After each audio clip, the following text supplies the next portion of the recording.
Yes, അപ്പോൾ ശരിക്കുള്ള Madrid യുദ്ധം നടക്കാനായിട്ട് പോവുകയാണെന്നുള്ളതാണ് കേട്ടോ. എന്തൊക്കെ നമ്മൾ ബാഴ്സ റയൽ മാഡ്രിഡിനെ കുറിച്ച് പറഞ്ഞു കഴിഞ്ഞ് കഴിഞ്ഞാലും റയൽ മാഡ്രിഡിനെ സംബന്ധിച്ചിടത്തോളം അവരുടെ യഥാർത്ഥ ഡെർബി എന്ന് പറയുന്നത് ഈ പറയുന്ന പോലെ തന്നെ അത്ലറ്റിക്കോ മാഡ്രിഡുമായിട്ടുള്ള മത്സരം തന്നെയാണ്. സോ അത് ഇന്ന് നടക്കാനായിട്ട് പോവുകയാണ്. സോ അപ്പോൾ ഇതിൽ ഞാനൊരു പ്രഡിക്ഷൻ ഒന്നും അല്ല നടത്തുന്നത്, പക്ഷെ എന്നാലും ഇതിനകത്ത് നമ്മൾ ശ്രദ്ധിക്കേണ്ടതായിട്ടുള്ള കുറച്ച് കാര്യങ്ങൾ ഈ ഒരു ഡെർബിയെ കുറിച്ച് പറയാമെന്ന് വിചാരിക്കുകയാണ്. അപ്പോൾ എല്ലാവർക്കും ഒഫീഷ്യലായിട്ട് 80 പോഡ്കാസ്റ്റ് ഫുട്ബോൾ ക്ലബ്ബിലേക്ക് സ്വാഗതം. ആൻഡ് നമ്മുടെ കണ്ടൻസും കാര്യങ്ങളൊക്കെ ഇഷ്ടമാണെന്നുണ്ടെങ്കിൽ ഒന്ന് കൂടണം കേട്ടോ. കാര്യം എന്താണെന്ന് വെച്ച് കഴിഞ്ഞാൽ ഇൻസ്റ്റാഗ്രാമിലുള്ളതിൻ്റെ 10 പോലും നമുക്കിവിടെ യൂട്യൂബിലില്ല. സോ നിങ്ങളൊന്ന് കാര്യമായിട്ട് സഹായിച്ചാലേ കാര്യങ്ങൾ നടക്കുള്ളൂ എന്ന് ഓർമ്മിപ്പിച്ചുകൊണ്ട് അഗെയിൻ വെൽക്കം ബാക്ക്.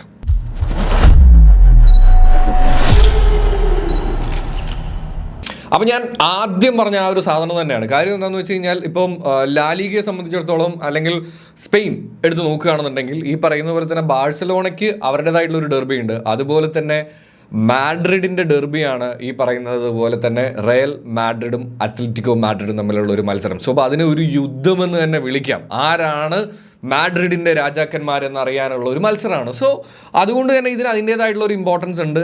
പക്ഷേ ഈ സീസണിലേക്ക് വരുമ്പം ഞാനടക്കം പ്രഡിക്റ്റ് ചെയ്തത്, കാരണം അത്രയും നല്ല സൈനികങ്ങൾ നടത്തിയിട്ടുണ്ടായിരുന്ന അത്ലറ്റിക്കോ മാഡ്രിഡ് ഈ പറയുന്നത് പോലെ തന്നെ 8ാം സ്ഥാനത്തേക്കൊക്കെ താഴേക്ക് പോയി വീഴുമെന്ന് ഒരാൾ പോലും പ്രതീക്ഷിച്ചിട്ടുണ്ടാവില്ല. എസ്പെഷ്യലി അവരുടെ സൈനിങ്ങുകൾ കണ്ടിട്ട്. കാരണം നമുക്ക് സീസണിന് മുമ്പുള്ള പ്രഡിക്ഷൻ സൈനിങ്ങുകളെ ബേസ് ചെയ്തിട്ടായിരിക്കുമല്ലോ. അപ്പം അങ്ങനെയൊക്കെ ഇരിക്കുന്ന സമയത്ത് ഇപ്പുറത്തേക്ക് റയൽ മാഡ്രിഡിൻ്റെ കാര്യം എടുത്ത് നോക്കുകയാണെന്നുണ്ടെങ്കിൽ കളിച്ച 6 മത്സരങ്ങളിലും 6 ജയിച്ചിരിക്കുകയാണ്. എന്ന് വെച്ച് കഴിഞ്ഞാൽ ദ പെർഫെക്റ്റ് സ്റ്റാർട്ട് എന്നൊക്കെ പറയില്ലേ, അങ്ങനെ നിൽക്കുന്ന റയൽ മാഡ്രിഡിനെയാണ് കാണാൻ പറ്റുന്നത്. ഈ ഞാൻ നേരത്തെ പറഞ്ഞ പോലെ തന്നെ അത്ലറ്റിക്കോ മാഡ്രിഡിൻ്റെ കേസ് എടുത്ത് നോക്കുമ്പോൾ ട്രാക്കിലേക്ക് കയറാൻ പറ്റാതെ കടന്ന് എന്താ പറയുക പാടുപെടുന്ന ഒരു അത്ലറ്റിക്കോ മാഡ്രിഡും.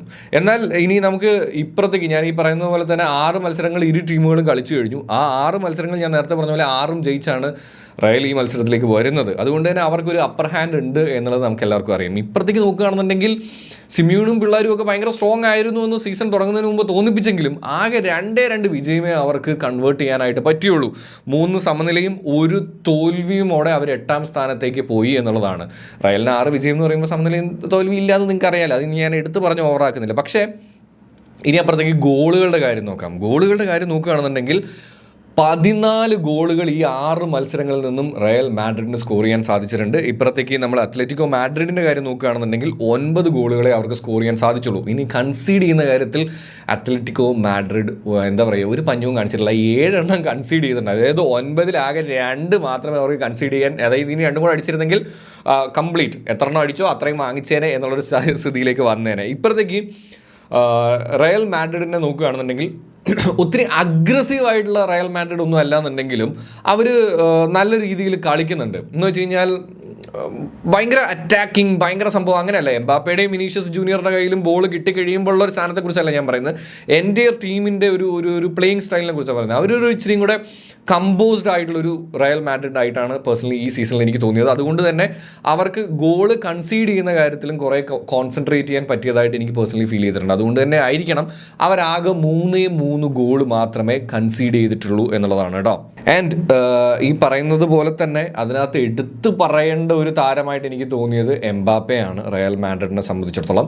പിന്നെ എംബാപ്പെ അതിപ്പോൾ PSG-യിലായിക്കോട്ടെ, കഴിഞ്ഞ സീസൺ ഓരോ റയൽ മാഡ്രിഡ് ആരാധകരും ഉറക്കുകയേ വേണ്ട എന്ന് ആഗ്രഹിക്കുന്ന ഒരു സീസണാണ്. അങ്ങനെയുള്ള സീസൺസ് റയലിനെ സംബന്ധിച്ചിടത്തോളം ഇടയ്ക്കിടയ്ക്ക് വരാറുള്ളതാണ്. പക്ഷേ ആ ടൈമിൽ പോലും നല്ല രീതിയിൽ ഗോൾ സ്കോർ ചെയ്തിട്ടുള്ള ഒരാളാണ് എംബാപ്പെ എന്ന് പറയുന്നത്. അതിൻ്റെ ഒരു ഡിക്റ്റോ വേർഷൻ തന്നെയാണ് നമുക്ക് ഈ സീസണിലും കാണാൻ പറ്റുന്ന. കാര്യം എന്താണെന്ന് വെച്ച് കഴിഞ്ഞാൽ 6 മത്സരങ്ങളിൽ നിന്ന് 7 ഗോളുകൾ സ്കോർ ചെയ്യാൻ എംബാപ്പയ്ക്ക് പറ്റിയിട്ടുണ്ട്. അപ്പുറത്തേക്ക് വരികയാണെന്നുണ്ടെങ്കിൽ ഹൂലിയൻ ആൽവാറസ് ആണ് അവരുടെ ഒരു കുന്തമുന എന്ന് പറയുന്നത്.